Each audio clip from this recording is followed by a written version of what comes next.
Well, hello everybody, and thanks for tuning in again. All right, as you can see, it's a pretty nice sunny day today.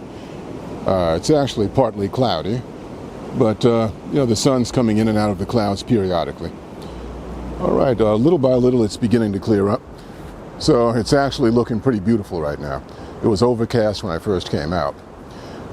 Now, I went to a location that I go to maybe once or twice a year, and I actually thought that I had a pretty good chance of getting something. But after I got here, there really wasn't anything that struck my fancy at all. But as often happens sometimes, once I got to the location and I started scouting things out, there wasn't anything that really grabbed my attention. Now, of course, there's always a shot someplace, but today it seemed like just a little bit too much trouble to try and manufacture out of something out of a scene where you're not seeing much at all. Nothing interesting anyway. So, as I do once every so often, when I have days like that, I decide to engage upon a certain type of photography called ICM photography. Now, for those of you that aren't familiar with what ICM photography is, ICM photography stands for intentional camera movement.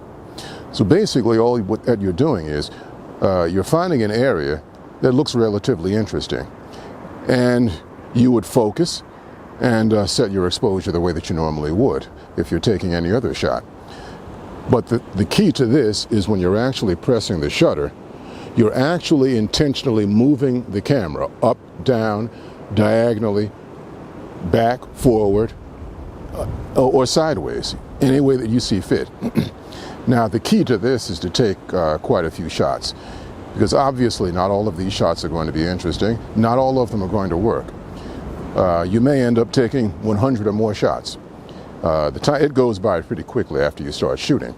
And, well, you get back to the computer and you look at the images that you have, and you take the images that look the most interesting, and you try and create a bit of an abstract or impressionistic type image out of the shots that you took.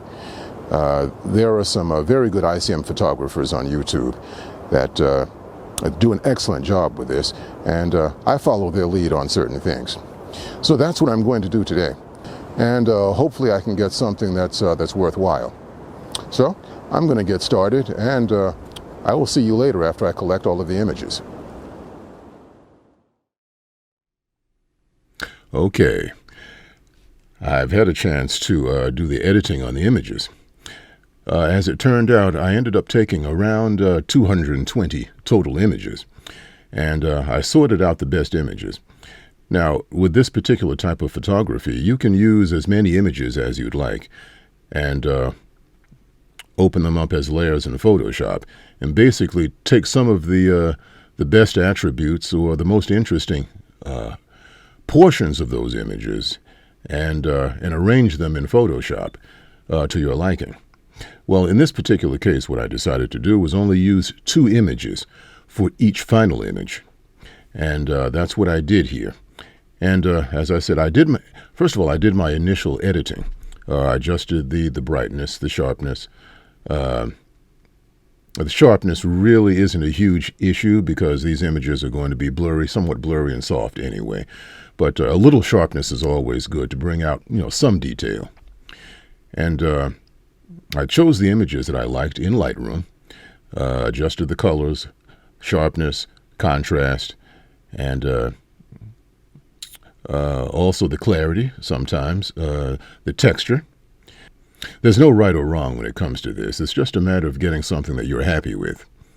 The next step was to open those 2 images as layers in Photoshop. And then from that point on, that's where basically the magic takes place. I used different blend modes, and I scanned through them until I found something that looked pretty good, and that would give me a good starting point for the actual editing. And that's what I did here. The following images that you're about to see are the 4 final images that I processed with Lightroom and Photoshop.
All right. Okay, thanks for staying with me. And I hope you enjoyed those images. You know, as you can see, on a day when things aren't quite going the way that you would like them to, there's still a way to get some images, and it kind of breaks the monotony also from the regular routine of landscape or woodland photography, or whatever type of photography that you may do. So this is one alternative that you have. All right. Well, that's about all I have for this video. And as always, if you like the video, please don't hesitate to comment, like, and please subscribe. All right? Until next time.